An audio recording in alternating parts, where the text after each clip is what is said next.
అల్పపీడనం ప్రభావంతో సిటీతో పాటు జిల్లాలోనూ వర్షాలు కురుస్తున్నాయి. మరో 3 రోజుల పాటు రాష్ట్రంలో వర్షాలుంటాయని తెలిపింది వాతావరణ శాఖ.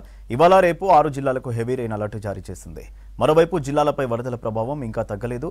ఖమ్మం, మహబూబాబాద్ జిల్లాలో వరదల తీవ్రతకు ఇబ్బంది పడుతున్నారు ప్రజలు. రాష్ట్రానికి హెవీ రెయిన్ అలర్ట్ ఇచ్చింది వాతావరణ శాఖ. రానున్న 3 రోజులు పలు జిల్లాల్లో భారీ వర్షాలు కురుస్తాయని తెలిపింది. ఉరుములు మెరుపులతో కూడిన వానలు పడతాయని అంచనా వేసింది. ఆదిలాబాద్, భద్రాద్రి కొత్తగూడెం, జయశంకర్, భూపాలపల్లి, ములుగు, వరంగల్, హనుమకొండ జిల్లాలో ఇవాళ రేపు భారీ నుంచి అతి భారీ వర్షాలు పడే ఛాన్స్ ఉందని హెచ్చరించింది. దీంతో జిల్లాల అధికారులు అలర్ట్ గా ఉండాలని సూచించింది.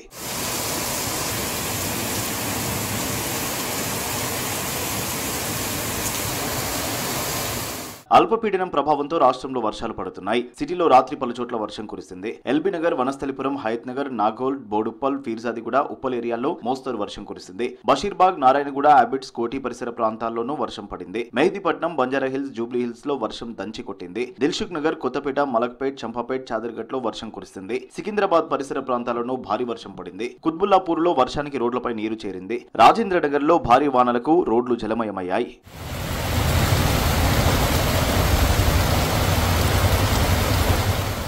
జిల్లాల్లోనూ వర్షాలు పడుతున్నాయి. పెద్దపల్లి జిల్లాలో వారం రోజులుగా వర్షాలు కంటిన్యూ అవుతున్నాయి. భారీ వర్షాలకు పెద్దపల్లి మండలంలో వాగులు ఉధృతంగా ప్రవహిస్తున్నాయి. కొత్తపల్లి సమీపంలోని ఓ కల్వర్టుపై నుంచి వరద ప్రమాదకరంగా ప్రవహిస్తోంది.